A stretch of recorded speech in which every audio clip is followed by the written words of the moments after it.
Me llamo Emilio Vargas. Tengo 62 años. Aunque en el lugar donde me encuentro, esta caja de resonancia de concreto y desesperación, el tiempo ha dejado de medirse en años para convertirse en una sucesión indistinguible de amaneceres grises y noches sin estrellas. Para el mundo, durante la mayor parte de mi vida, fui un artesano, un joyero de cierto prestigio en mi amada Guadalajara, un hombre cuyas manos, decían algunos, podían hacer hablar al oro y a los diamantes, extraer el alma oculta de la piedra y el metal. Creé piezas que celebraron nacimientos, sellaron matrimonios y adornaron la belleza de mujeres que nunca supe si eran amadas o simplemente poseídas. Pero esa era solo la fachada, la vida que existía bajo el sol de Jalisco. En la sombra, en los salones privados donde el humo de los puros coiba se mezclaba con el olor a tequila caro y a traición. Para Rafael Caro Quintero y la cúpula del cártel de Guadalajara, yo era otra cosa. Yo era su bóveda de seguridad andante, el artesano de sus secretos más oscuros. Hoy les hablo desde una celda de concreto, de 2 por 3 metros, en algún lugar del sistema penitenciario federal de los Estados Unidos. Un lugar tan anónimo y desalmado que podría estar en el desierto de Arizona o en el corazón helado de Illinois. Lo llaman USP Terre Haute. Pero para mí es simplemente el fin del mundo.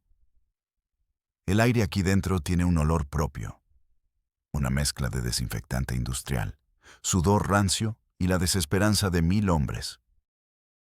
Mi sentencia, cadena perpetua más 30 años, es una elegante formalidad legal para asegurarse de que el sol de mi tierra nunca más volverá a calentar mi piel, que nunca más oleré la tierra mojada después de una tormenta de verano en Tlaquaque. He decidido hablar, no por un anhelo de redención, pues sé que mi alma está manchada de forma indeleble, sino porque el silencio, que fue mi armadura y mi refugio durante décadas, ya no me protege. Se ha convertido en un sudario.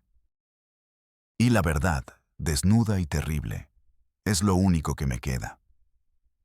Todo lo que creen saber sobre la leyenda de Caro Quintero, sobre el narco de narcos, es una mentira conveniente. Una cortina de humo tejida con la misma habilidad con la que yo tejía filigranas de oro. Una historia para consumo público, servida en las primeras planas de los periódicos y en los informes oficiales.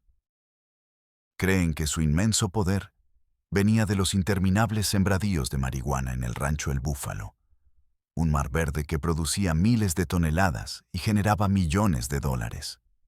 Creen que su caída se debió, pura y exclusivamente, al secuestro, tortura y asesinato del agente de la DEA Enrique Kiki Camarena. Esa es la historia que les contaron. La que le convenía a 2 gobiernos para mantener sus propias manos limpias, para trazar una línea clara y ficticia entre la ley y el caos. La verdad, la verdadera fuente de su poder, la que lo mantuvo intocable durante décadas, incluso después de su captura, la que compró su poder, su influencia tras las rejas y su eventual e increíble libertad. No estaba enterrada en el desierto de Chihuahua, ni flotaba en paquetes de cocaína desde Colombia. Estaba oculta a plena vista, tic-taqueando en su muñeca, en la de sus socios y en las de los hombres poderosos que le debían lealtad. Y esa verdad la escondí yo mismo, pieza por pieza, engranaje por engranaje, dentro de los mecanismos exquisitos y complejos de sus relojes de oro y platino. No eran joyas, eran pólizas de seguro, eran armas de chantaje, eran el testamento del diablo. Dentro de esos corazones mecánicos, en compartimentos que ni el más hábil relojero suizo podría encontrar sin destruir la pieza, deposité microfilmes. Rollos diminutos, no más grandes que la cabeza de un alfiler, que contenían la contabilidad del infierno. Nombres, fechas, números de cuenta en paraísos fiscales, la nómina secreta. Y en esa nómina no figuraban sicarios ni campesinos. Figuraban nombres de agentes de la CIA con sus alias y números de contacto, de altos funcionarios del gobierno mexicano, de generales del ejército que garantizaban cielos y carreteras despejadas, de empresarios intocables, cuyas compañías lavaban el dinero sucio hasta dejarlo irreconocible. Era el seguro de vida que demostraba, sin lugar a dudas, que el cártel de Guadalajara no era un simple enemigo de los Estados Unidos. Era, en muchos sentidos, su socio clandestino más eficaz en la guerra sucia contra el comunismo en Centroamérica. El negocio nunca fue la droga. La droga era solo el vehículo, el combustible que movía la maquinaria. El verdadero negocio era el poder, el control geopolítico, y ese poder se medía en secretos.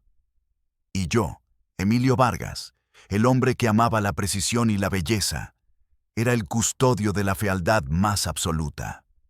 Yo era el hombre que guardaba los secretos del diablo.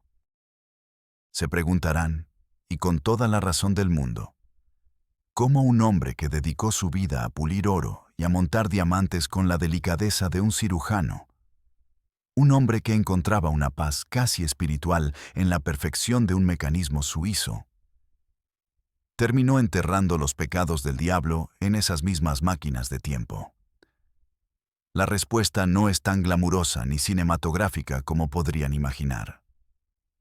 No fue la ambición desmedida, ni la sed de poder, ni un deseo oscuro de vivir al límite. Fue el miedo. El miedo más simple, primitivo y universal de todos. El de un padre que se acuesta por la noche sin saber si al día siguiente podrá alimentar a su familia. Mi historia, la verdadera, comienza en 1982. El año de la crisis, el año en que México se derrumbó sobre sí mismo. El peso, nuestra moneda, nuestra identidad económica, se devaluó hasta convertirse en polvo entre los dedos. Y con él, se pulverizaron mis sueños. Mi joyería, Artesanos Vargas, un negocio familiar que mi padre levantó con el sudor de su frente y la habilidad de sus manos, un pequeño rincón de belleza y tradición en el corazón de Guadalajara. Se ahogaba. Recuerdo la escena que lo precipitó todo. Doña Elvira, la viuda de un industrial azucarero, una mujer que en tiempos mejores me había encargado un collar de esmeraldas para la boda de su hija, entró en mi tienda. Sus manos, antes adornadas con anillos, estaban desnudas. El tintineo de la campanilla sobre la puerta sonó apagado, triste. Me tendió una pulsera de platino y diamantes, una herencia de su abuela. Era una pieza de la época Art Deco, una maravilla de diseño y artesanía. Emilio, me dijo, sus ojos evitando los míos, fijos en una mancha en el mostrador de cristal. Necesito venderla. ¿Cuánto me puedes dar? El precio que pude ofrecerle fue una miseria, un insulto a la historia y al arte de la pieza. Pero era todo lo que tenía. Sentí la vergüenza arder en mi cara. Ella no dijo nada, solo asintió, tomó los billetes arrugados y se fue sin despedirse. Esa tarde, vi a la vieja aristocracia de mi ciudad convertirse en fantasmas, vendiendo su pasado para sobrevivir al presente. Y supe que yo era el siguiente. Las deudas se acumulaban como una plaga de langostas, devorando todo a su paso. La vergüenza era un sabor constante en mi boca, metálico y amargo. Vendí el coche de mi esposa, un modesto Datsun que ella adoraba. La vi llorar en silencio mientras se lo llevaban. Una escena que se repite en mis pesadillas. Empeñé las joyas de mi madre, reliquias familiares que habían pasado de generación en generación, sintiendo cómo traicionaba su memoria con cada billete arrugado que recibía a cambio. Cada día era una nueva humillación, una nueva claudicación. Una noche, recuerdo el olor a metal frío y a fracaso que llenaba el aire de mi taller. Estaba sentado en mi banco de trabajo vacío, con las luces apagadas para ahorrar en la factura. Sobre el fieltro verde, mis herramientas, antes extensiones de mi creatividad, me parecían instrumentos de tortura, testigos mudos de mi ineptitud. Contemplé lo impensable. La bancarrota no era solo una opción financiera. En la sociedad de la que yo venía, era una sentencia de muerte social, una mancha de vergüenza que alcanzaría a mis hijos. Fue entonces, en esa hora oscura, cuando un viejo conocido, un hombre llamado Ramiro, que siempre se movía en los círculos grises de la gente importante, se apareció en mi puerta. Ramiro era un facilitador, un hombre que conocía a todo el mundo y que podía conseguir cualquier cosa, siempre por un precio. Era bajo, regordete, y siempre vestía guayaberas de lino impecables, como si quisiera proyectar una imagen de honestidad tropical que sus ojos de tiburón desmentían. Sabía de mis problemas. En una ciudad como Guadalajara, las malas noticias vuelan más rápido que el dinero. «Milo, qué cara», dijo, entrando sin ser invitado. Su voz era melosa, pero tenía un filo. Parece que viste a la Llorona. Peor, Ramiro. Vi al cobrador del banco. Respondí sin fuerzas para fingir. Me habló de un cliente nuevo, un señor de Sinaloa con gustos caros y mucha prisa. Dijo con una sonrisa cómplice. No hizo falta que me dijera su nombre. En Guadalajara, en esos años, todos sabíamos quiénes eran los nuevos reyes, los rancheros convertidos en varones que habían suplantado a la vieja aristocracia. Me ofreció una cantidad de dinero por un trabajo que él llamó sencillo. Una cifra que no solo saldaría todas mis deudas, sino que me permitiría respirar de nuevo, levantar la cabeza. Era más dinero del que había visto junto en toda mi vida. El trabajo era un encargo personalizado, un juego de mancuernillas de oro macizo, con incrustaciones de pequeños rubíes. El truco estaba en que una de ellas debía tener un compartimento secreto, diminuto e indetectable. «Es para guardar una pastilla, por si le duele la cabeza al patrón», me dijo Ramiro con una sonrisa torcida que no llegó a sus ojos. Yo sabía que no era para una aspirina. Sabía perfectamente que estaba cruzando una línea invisible, pero definitiva. Pero en ese momento, la imagen que vino a mi mente no fue la de la justicia o la moral. Fue la imagen de las manos de mi esposa, agrietadas y enrojecidas por el trabajo extra de costura que había tomado para ayudar. Pensé en mis hijos, en la vergüenza de tener que sacarlos de su escuela. Y acepté. El sí salió de mi boca como un susurro ahogado, el sonido de mi propia rendición.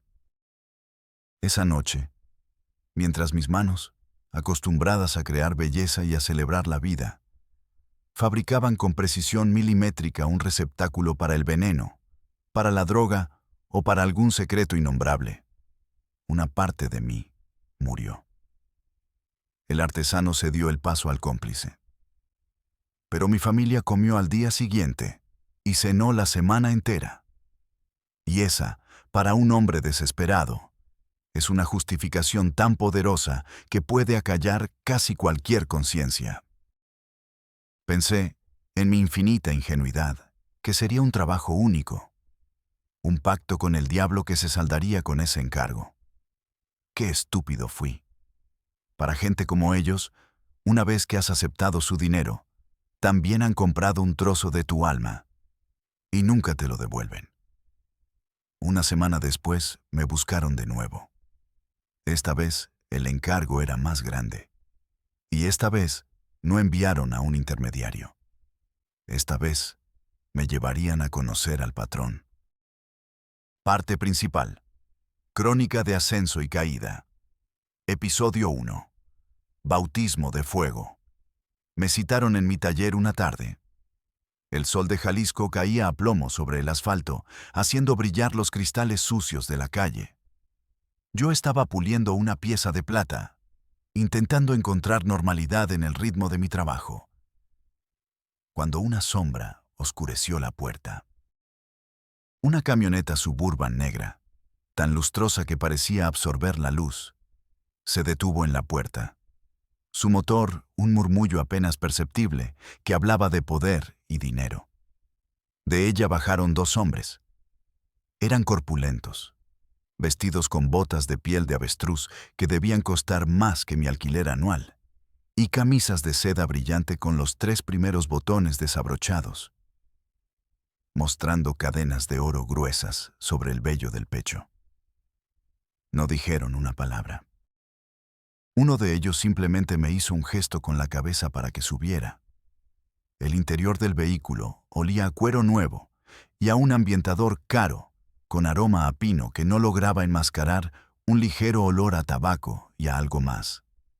Algo metálico y ominoso, como el aceite de un arma recién limpiada.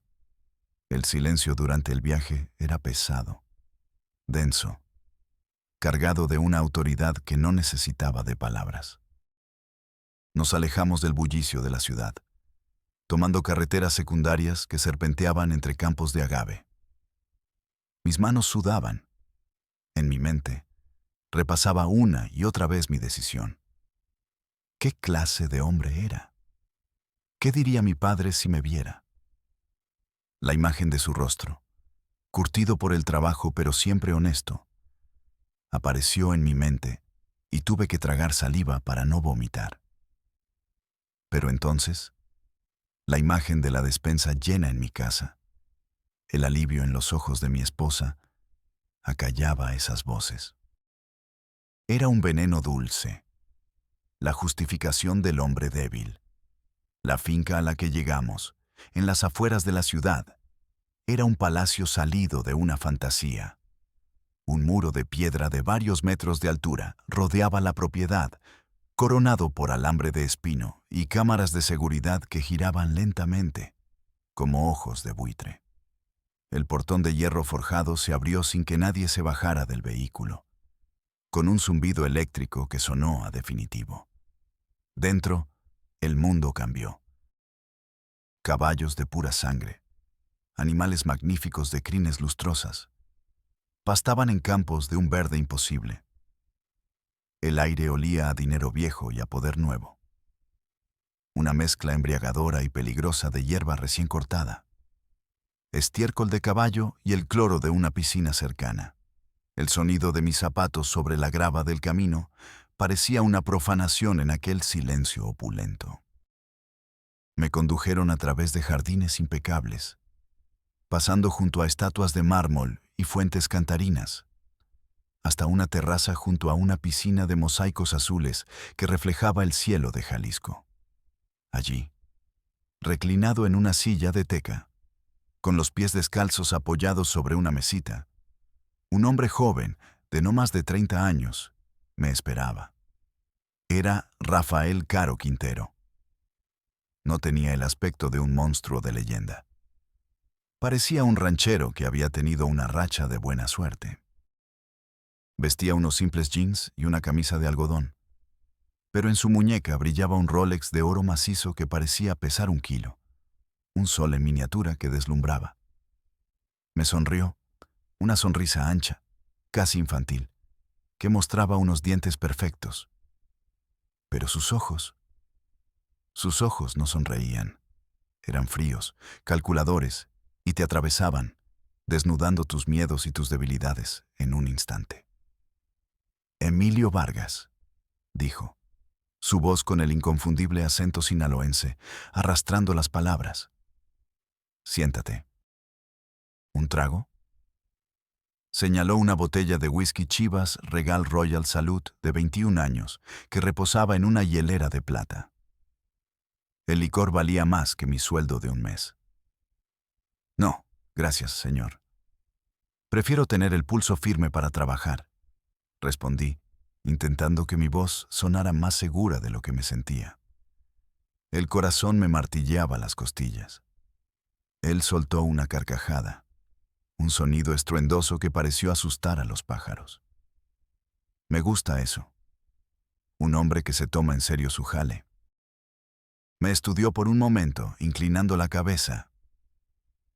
Tu esposa, Sofía. Bonito nombre. Y tus hijos, Mateo y Lucía. Van al colegio Cervantes, ¿verdad? Buen colegio. Caro, pero bueno. Es importante darles lo mejor a los hijos, ¿no crees? El aire se me heló en los pulmones. No era una conversación, era un recordatorio sutil y brutal de lo que estaba en juego. Sabía todo sobre mí. Mi familia no era mía, era su rehén. Cada palabra era un ladrillo más en el muro de mi prisión. Luego, con un gesto deliberado, se quitó el reloj y me lo entregó. Era pesado, macizo. El oro se sentía cálido por el contacto con su piel. Dicen que eres el mejor, Milo, dijo, usando el apodo de mi infancia que Ramiro le debió de haber contado. Me descolocó por completo. Era una invasión a mi intimidad. Una forma de decirme, te conozco, me perteneces. ¿Quién te dijo eso? Pregunté estúpidamente. Yo sé todo lo que necesito saber, respondió, y su sonrisa desapareció. Este reloj se me cayó, en una fiesta. Cosas que pasan, ahora atrasa un segundo cada día. Un segundo. Parece poco, ¿verdad? Pero a mí me vuelve loco. Arréglalo. Era un Rolex Day-Date presidente de oro amarillo. Una pieza magnífica, una obra maestra de la relojería. Lo examiné con mi lupa de joyero, sintiendo el metal frío en mi mano temblorosa. El daño era mínimo, una pieza minúscula del escape ligeramente desalineada por el golpe. Un trabajo de un par de horas para un experto como yo. Pero sabía que no era solo eso, era una prueba. Una evaluación de mi habilidad, mi discreción, mi temple. Pero hay una condición, añadió, inclinándose hacia mí. Su voz bajó a un susurro conspirador, el olor a whisky y tabaco llenando el espacio entre nosotros. Dentro, en el reverso de la caja, hay un compartimento que mandé a hacer en Suiza. Está sellado. No lo abras. No preguntes qué hay dentro. Si intentas abrirlo, lo sabré. Si hablas de él con alguien, lo sabré. Tú solo arréglalo. Haz que funcione a la perfección, como si acabara de salir de la fábrica. El mensaje era inequívoco. Estaba manejando algo mucho más valioso que un reloj. Estaba manejando un secreto. Me llevaron a un cuarto pequeño, casi un closet, con una mesa de trabajo perfectamente equipada y todas las herramientas que podría necesitar. Los dos guardias se quedaron en la puerta, inmóviles como estatuas, sus sombras proyectándose largas en la habitación. Trabajé durante 3 horas que se sintieron como 3 días. El sudor me corría por la espalda, empapando mi camisa. Mis manos, que nunca me habían temblado ni ante el diamante más pequeño, ahora luchaban por mantenerse firmes. Tenía que controlar mi respiración. Cada tornillo que quitaba, cada pieza que movía, sentía sus ojos clavados en mi nuca. Al abrir la caja, vi el compartimento. Era una obra maestra de la microingeniería, perfectamente integrado en el metal, casi invisible. La tentación de mirar dentro era abrumadora. Una comezón en el cerebro, una curiosidad casi insoportable. ¿Qué podía haber allí? ¿Un microchip? ¿Una clave? ¿Un veneno? ¿Y si lo abro? ¿Cómo podría saberlo? Pero la imagen de mis hijos, sus rostros sonrientes en la fotografía que tenía en mi cartera, me detenía. Me imaginé a esos 2 hombres entrando en mi casa. El pensamiento fue tan vívido, tan aterrador, que me ahogó el aire. Cerré los ojos, respiré hondo y me concentré en los engranajes, en los rubíes del movimiento, en el delicado baile del volante. Me refugié en mi arte, el único lugar donde todavía me sentía yo mismo. Terminé el trabajo. Ensamblé el reloj, lo pulí hasta que brilló como si fuera nuevo, borrando cualquier rastro de mi intervención, incluso mis huellas dactilares. Se lo entregué a uno de los guardias. Esperé en esa habitación durante 1 hora que se sintió como un siglo, escuchando los sonidos de la finca, el relincho lejano de un caballo, las risas de unos hombres junto a la piscina. Finalmente, Caro Quintero entró de nuevo. Llevaba el reloj puesto. Miró su muñeca, acercó el reloj a su oído y luego me miró a mí. «Funciona», dijo simplemente, como si fuera el mayor elogio del mundo. Luego sacó un fajo de billetes de $100, tan grueso como un ladrillo, y lo arrojó sobre la mesa. El sonido del dinero golpeando la madera fue obsceno, repugnante y, para mi vergüenza, extrañamente reconfortante. «Bienvenido a la familia, Milo», dijo, sellando mi destino con esa frase. «Desde ahora, trabajas para mí».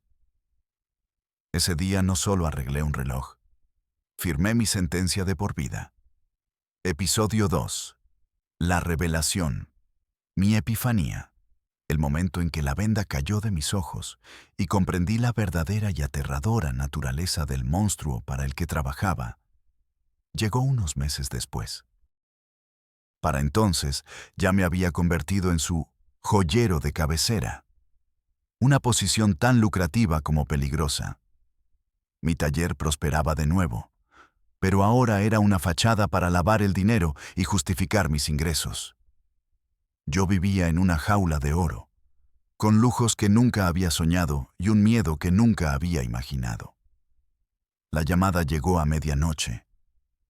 Una voz anónima y seca me dijo una dirección y colgó. Me vendaron los ojos antes de subir a un coche. El viaje fue largo. Sentí que dábamos vueltas sin sentido para desorientarme. Cuando me quitaron la venda, estaba en el sótano de una casa. Olía a humedad y a cemento fresco. No estaba Caro Quintero, solo su lugarteniente, un hombre silencioso y letal apodado El Azul. Con él había otro hombre. No era mexicano. Era un gringo, alto, de pelo corto y aspecto militar. Vestía un traje gris impecable que no encajaba con el calor sofocante de Guadalajara. No hablaba mucho, pero su español era perfecto, sin acento, aprendido en alguna academia de lenguas para espías. Lo llamaban Señor Jones. Tenía la mirada vacía y fría de alguien que ha visto demasiado y ha sentido demasiado poco. Sus zapatos, unos Oxford negros, estaban pulidos hasta brillar como espejos. Cada uno de sus movimientos era económico y preciso. El Azul, sin preámbulos, me entregó una pequeña caja de madera de caoba. Dentro, sobre un lecho de terciopelo negro, había un reloj. Un Audemars Piguet Royal Oak de acero, un diseño icónico. Y junto a él, un minúsculo cilindro de metal, no más grande que un grano de arroz. «El patrón quiere que metas esto dentro del reloj», me ordenó el Azul. «El señor aquí presente te dirá exactamente cómo». El señor Jones se acercó. Su presencia imponía de una forma distinta a la de los narcos. No era la bravuconería del matón, era algo más frío, más institucional, más letal. Sacó unos planos increíblemente detallados del reloj. Me explicó con una precisión técnica asombrosa cómo quería que modificara el interior de uno de los 8 tornillos del bisel octogonal para alojar el cilindro.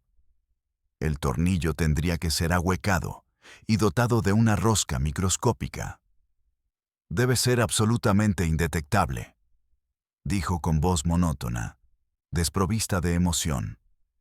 «Ni el mejor relojero de Ginebra debe poder encontrarlo sin saber qué busca. Si se aplica un imán, no debe reaccionar. El cilindro es de titanio. Si se somete a rayos X, debe parecer una pieza estructural más del mecanismo. ¿Entendido? Asentí, sin atreverme a hablar, sintiendo el peso de la tarea. Mientras yo trabajaba en una esquina de la habitación, bajo una lámpara de alta intensidad, ellos hablaban en la otra, creyendo que la distancia y el zumbido de un ventilador de techo me impedirían escuchar. Pero mi concentración siempre ha agudizado mi oído. Es una necesidad de mi oficio. No hablaban de drogas, ni de plazas, ni de cargamentos. Escuché palabras como Nicaragua, contras, vuelos que salían de la base aérea de Ilopango en El Salvador. Escuché nombres que no significaban nada para mí en ese momento. Oliver North, fondos desviados. Hablaban de paquetes que iban al sur y mercancía que venía al norte en los mismos aviones. El acuerdo es simple, dijo Jones. Ellos nos dan apoyo logístico para nuestros amigos en la selva y nosotros miramos para otro lado cuando sus pájaros vuelan hacia el norte. Es una simbiosis perfecta. El azul soltó una risita.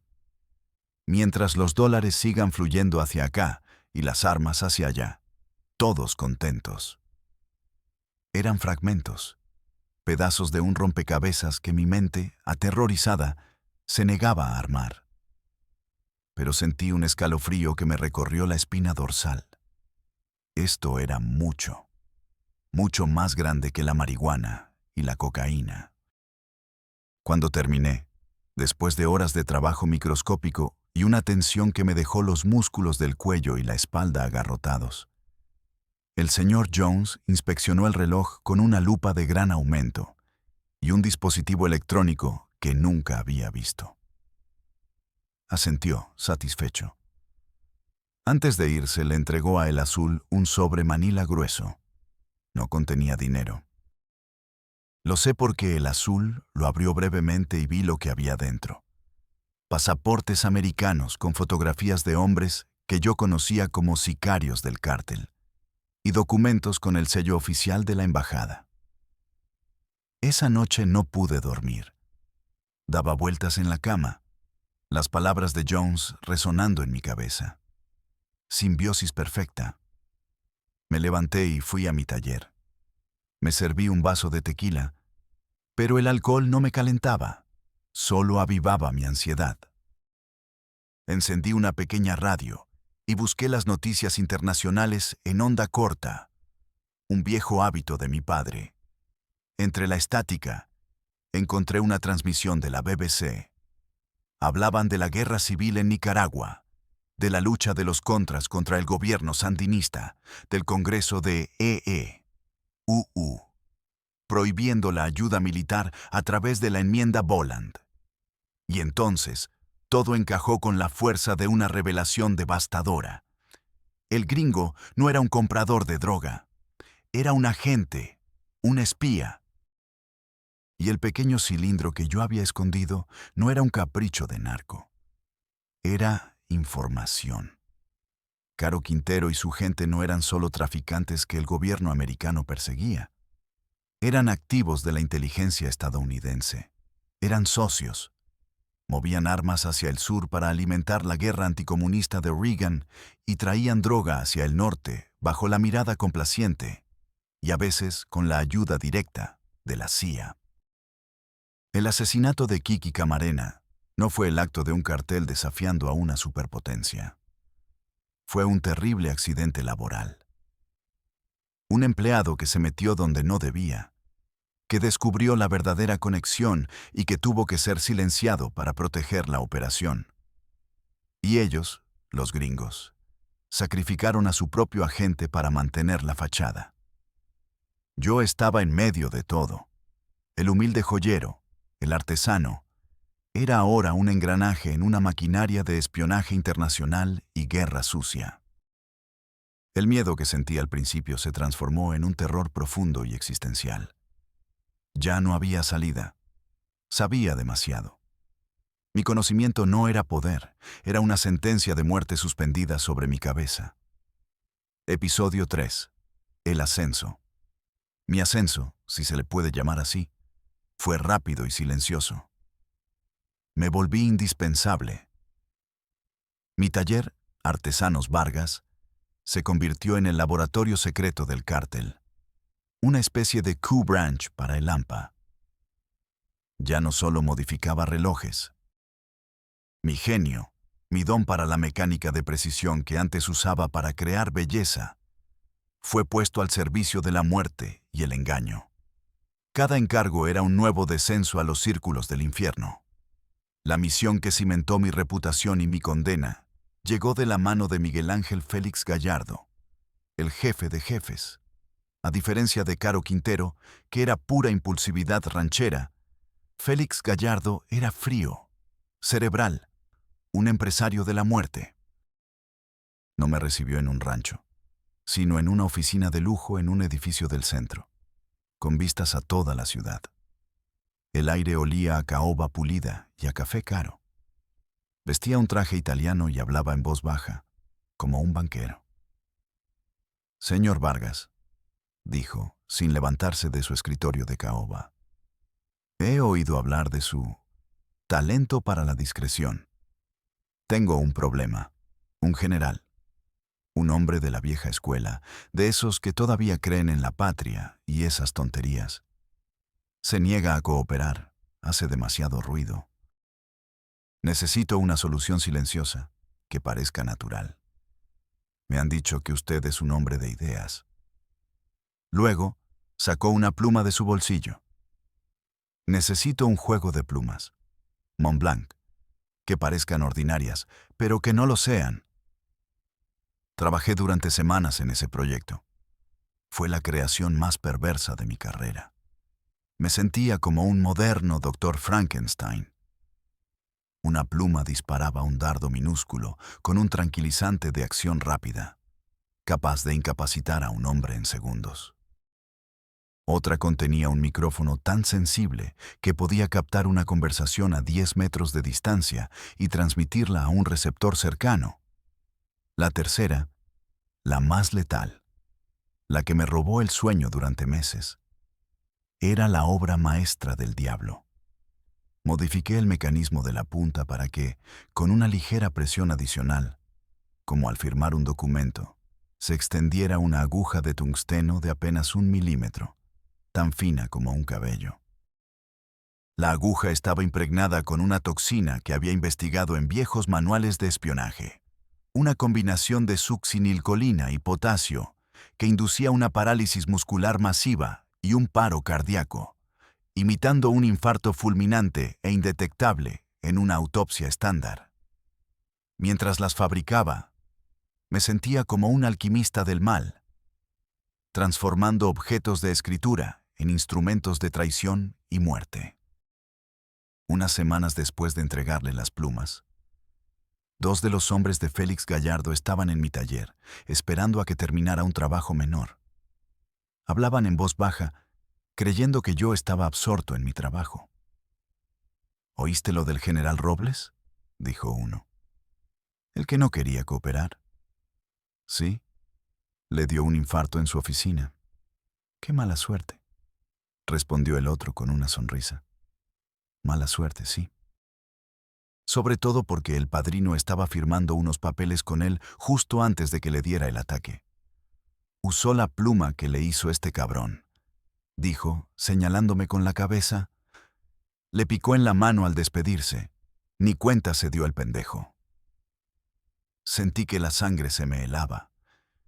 Mis herramientas se me cayeron de las manos, produciendo un estrépito metálico que los hizo callar. Me miraron con suspicacia. «Cuidado, maestro. No vaya a romper algo», dijo uno de ellos con una sonrisa helada. Esa noche vomité en el baño de mi casa, intentando expulsar la culpa que me corroía por dentro. Mis manos habían matado a un hombre. Indirectamente sí, pero mis manos habían creado el arma. Los trabajos llegaban a cualquier hora. Una noche, Me sacaron de mi cama a las 3 de la mañana para llevarme a una bodega en el sector industrial. Dentro, me mostraron un lote de radios de comunicación Motorola. Queremos que les instales un sistema de encriptación de voz, me ordenó uno de los hombres de confianza de Félix Gallardo. Pero también queremos que cada radio tenga un detonador remoto.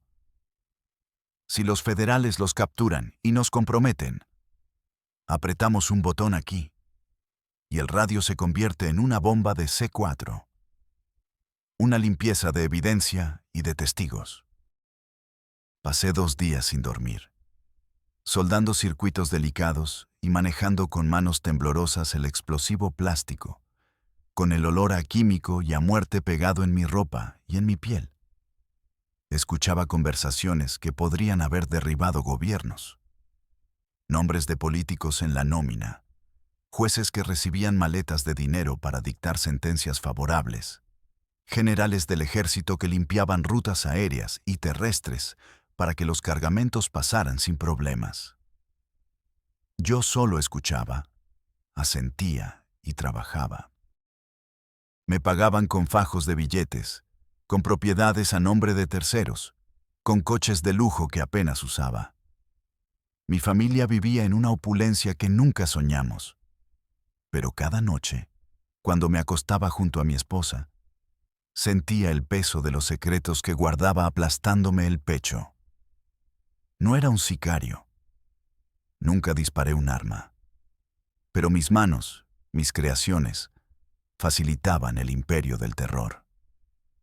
Yo construía las herramientas que permitían que el mal operara con una eficiencia silenciosa y letal. Episodio 4. La culminación. Y entonces llegó el trabajo final, el que lo cambiaría todo, el que me pondría en esta celda. Febrero de 1985. El caso Camarena explotó. La DEA, humillada y furiosa por el asesinato de uno de los suyos, presionó al gobierno de Estados Unidos, y este a su vez presionó al de México. El gobierno mexicano, que había sido su socio en la sombra, se vio obligado a actuar, a salvar las apariencias. La cacería había comenzado. El cártel de Guadalajara, el imperio que parecía invencible, comenzó a desmoronarse. Una noche, un coche sin placas se detuvo frente a mi casa. Era el chofer personal de Caro Quintero. El patrón quiere verte. Es urgente. Me llevaron a un rancho perdido en la sierra de Sinaloa. El viaje fue una pesadilla de alta velocidad por carreteras de tierra. La atmósfera en el rancho era irrespirable. La paranoia flotaba en el aire como un gas venenoso. Los hombres estaban nerviosos, con los ojos inyectados en sangre, bebiendo y limpiando sus armas obsesivamente. El lugar apestaba a miedo, a tequila barato y a sudor. Encontré a Rafael en una habitación grande, con la cabeza de un toro disecado en la pared. Estaba bebiendo whisky directamente de la botella y mirando un mapa. Parecía acorralado, un animal salvaje buscando una salida, peligroso en su desesperación. Su ropa estaba arrugada y no se había afeitado en días. Sobre una mesa de billar, cubiertos por un paño de terciopelo, había una docena de sus relojes más preciados: Patek Philippe, Audemars Piguet, Vacheron Constantin, Rolex. Y junto a ellos, una pequeña caja de plomo. La abrió. Dentro, había varios carretes de microfilme. «Este es mi seguro de vida, Milo», dijo, su voz ronca por el alcohol y la falta de sueño. «Aquí está todo. Los nombres de los gringos, las fechas de los pagos, las órdenes que nos dieron. Las pruebas de que todo esto de los contras fue idea de ellos, no nuestra. Quiero que metas un rollo en cada uno de estos relojes. Quiero que los escondas tan bien que ni Dios pueda encontrarlos». Fue el trabajo más difícil y aterrador de mi vida. Me encerré en una habitación contigua con mis herramientas, con 2 guardias en la puerta.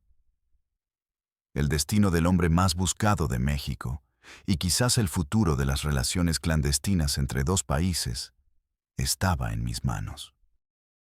Trabajé durante 36 horas seguidas, alimentado solo por café negro y un miedo que me carcomía las entrañas. Cada reloj era un desafío. Uno de ellos, un Patek Philippe con calendario perpetuo, era una pesadilla mecánica. Desmontarlo sin descalibrar el complejo mecanismo requería una concentración absoluta. Afuera oía gritos, discusiones, el sonido de botellas rompiéndose. En un momento dado, escuché 2 disparos secos, seguidos de un silencio sepulcral. Me imaginé que alguien había dicho algo incorrecto, o que la paranoia de Rafael había cobrado otra víctima. El sudor me goteaba de la frente sobre la lupa, y tenía que detenerme constantemente para limpiar el cristal y secar mis manos temblorosas. A mitad del trabajo, la luz parpadeó y se fue. El generador del rancho tardó un minuto eterno en arrancar. Un minuto en el que me quedé a oscuras, con piezas microscópicas esparcidas sobre la mesa, con el corazón en la garganta, rezando para no haber perdido nada. Desmonté cada uno de esos mecanismos increíblemente complejos, piezas de arte que ahora profanaba. Creé compartimentos secretos dentro de los rotores de cuerda automática, detrás de las esferas, en los eslabones huecos de los brazaletes.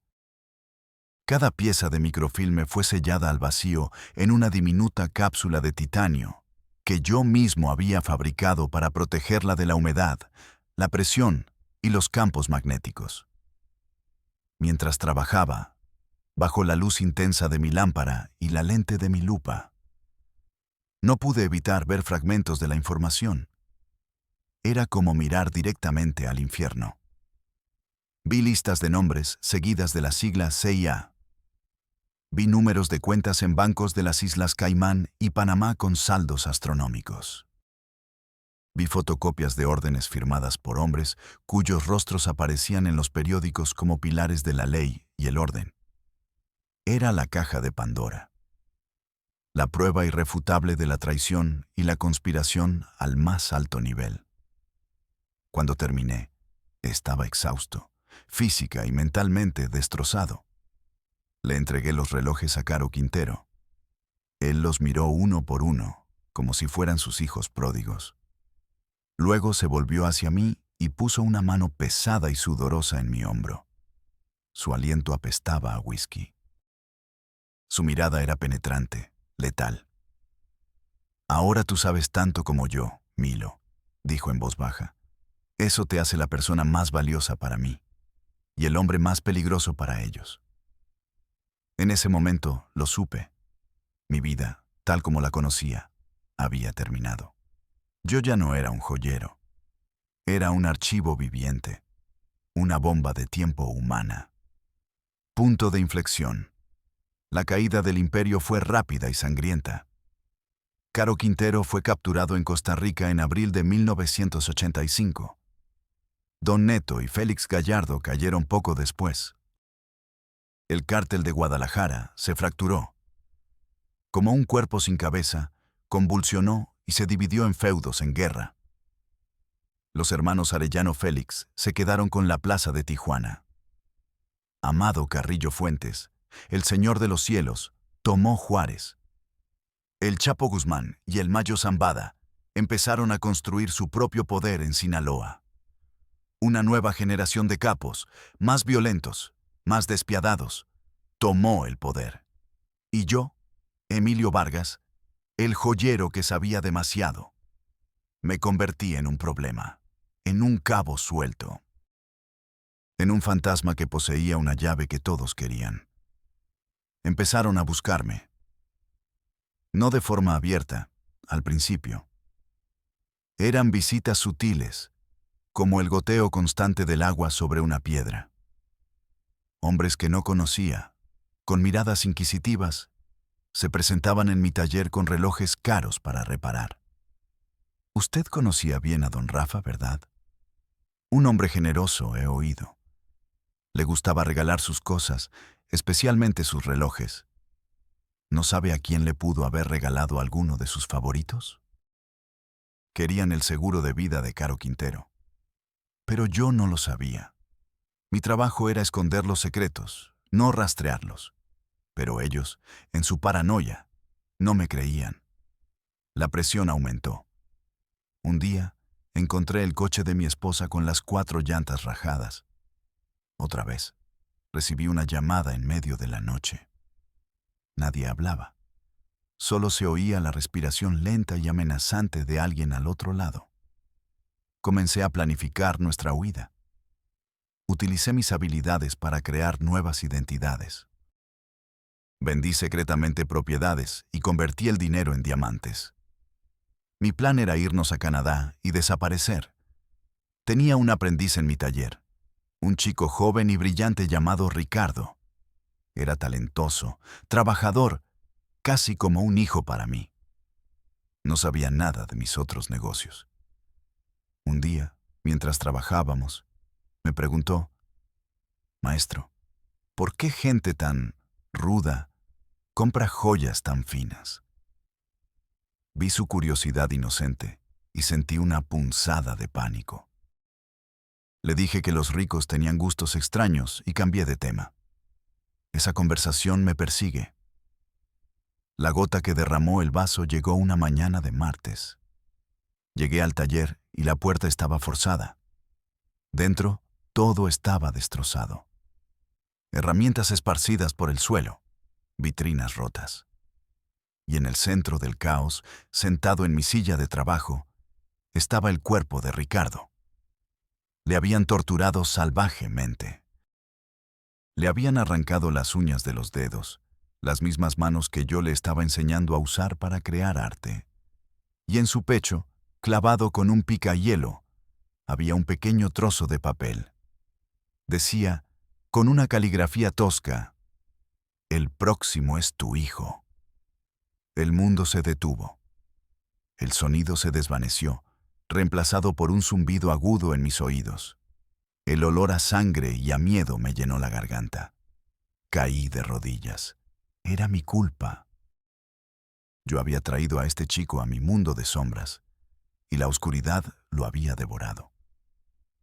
Esa noche, me senté en la oscuridad de mi sala de estar, con una pistola en el regazo, mientras mi familia dormía. Mi mente era un torbellino de culpa y terror. ¿Qué hago? La pregunta era un martillo golpeando mi cráneo. ¿Ir a la policía? Idiota. Son de ellos. Entregarme sería un suicidio. ¿Tratar de negociar? ¿Con quién? ¿Con los Arellano? ¿Con el Chapo? Son carniceros, no hombres de negocios. Me sacarían la información y luego me matarían a mí y a mi familia para asegurarse de que no haya testigos. ¿Y si les doy lo que quieren? ¿Qué es lo que quieren? Los relojes, pero no sé dónde están. Rafael se los llevó, los regaló, los perdió. No lo sé, no me creerán. Pensarán que estoy mintiendo, que quiero guardarme algo. Me torturarán, harán que le haga daño a Sofía, a Mateo. La imagen me hizo jadear. Miré la foto de mis hijos en la repisa. Mateo, con su sonrisa chimuela. Lucía, abrazando a su muñeca. Había hecho todo esto por ellos, para darles un futuro. Y ahora, por mi culpa, no tenían ninguno. La nota. El próximo es tu hijo. La frase ardía en mi cerebro como un hierro candente. Ya no había opciones. No había tratos. Solo había una salida. Huir. Desaparecer de la faz de la tierra. La vida que había construido. Esta hermosa casa.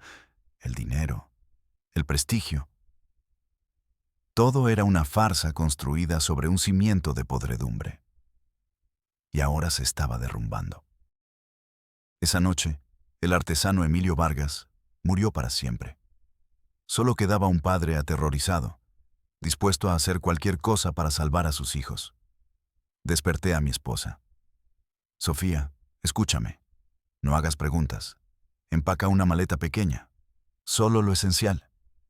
Nos vamos. Ahora. Vio el terror en mis ojos y no discutió. Dejamos todo atrás. La casa, el dinero en el banco, nuestras vidas enteras. Solo con lo que llevábamos puesto y una pequeña maleta con los diamantes y los documentos falsos, salimos a la noche, convirtiéndonos en fantasmas en nuestra propia tierra. La cacería había comenzado en serio. Mi plan era simple y arriesgado. Conducir hasta la frontera con Estados Unidos en Nogales.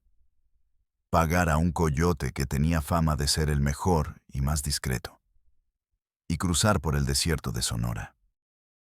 Nos movimos como sombras, cambiando de coche, pagando en efectivo, durmiendo en moteles de mala muerte.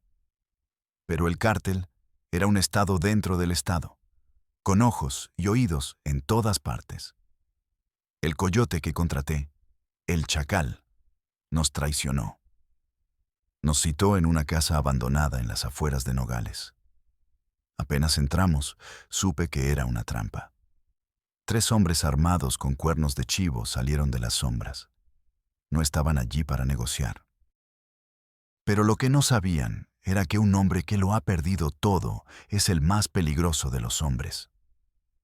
La visión de mi hijo aterrorizado, escondido detrás de su madre, desató algo primordial en mí. Llevaba conmigo una pequeña Walter PPK.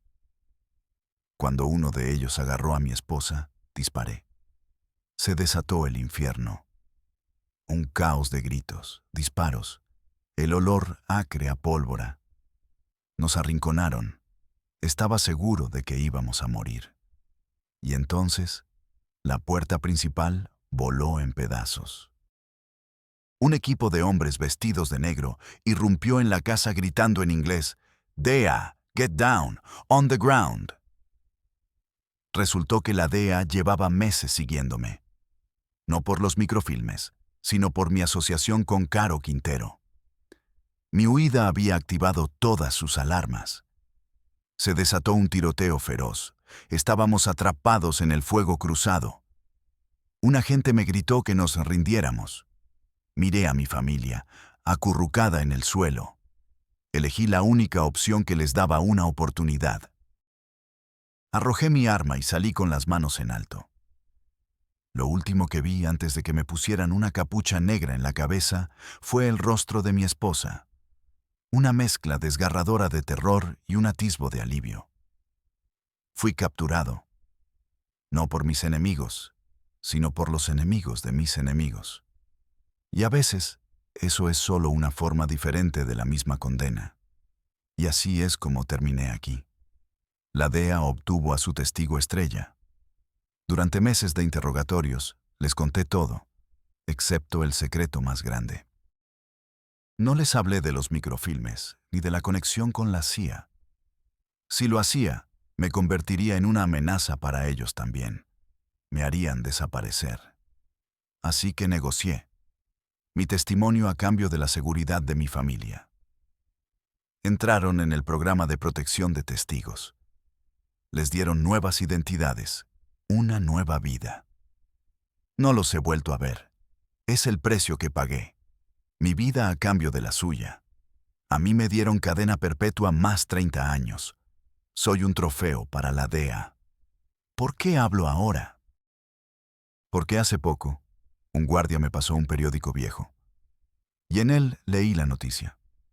Rafael Caro Quintero, liberado por un tecnicismo legal. Aunque lo recapturaron, el mensaje es claro. Los viejos fantasmas han vuelto. Los secretos que escondí en esos relojes siguen ahí fuera, tic-taqueando. Y sé que hay gente poderosa, en México y en Estados Unidos, que se pone muy nerviosa al pensar que yo, la única persona viva además de Rafael que sabe la verdad completa, todavía respiro. Mi silencio ya no compra mi seguridad. Al contrario, me convierte en un objetivo. Así que esta es mi última jugada. Mi confesión es mi última creación. Pongo la verdad sobre la mesa para que todos la vean. Ya no me importa si me creen. No busco perdón. lo hago para que quede constancia. Para que la próxima vez que escuchen a un político hablar sobre la guerra contra las drogas, entiendan que es un teatro sangriento donde los payasos y los monstruos a menudo intercambian sus máscaras. Los verdaderos capos no visten botas de vaquero, visten trajes a la medida y se gradúan en universidades de élite. Yo tenía un don en mis manos. Podía crear belleza, y usé ese don para servir a la oscuridad. Lo cambié por una vida que resultó ser una mentira. Ahora estoy aquí, en esta tumba de concreto. Mi vida se acabó. Pero antes de que el silencio me trague para siempre, tenía que contarles esto. Si alguna vez la vida del narco les parece atractiva, recuerden mi historia. Recuerden al hombre que podía hacer maravillas con el oro y que terminó enterrado en vida. Porque en este juego no hay ganadores. No hay jubilación. Solo hay celdas, balas o una vida huyendo de las sombras. Y al final, solo te queda esto: 4 paredes, el eco de tus errores y el tiempo. Todo el tiempo del mundo para recordarlos, uno por uno.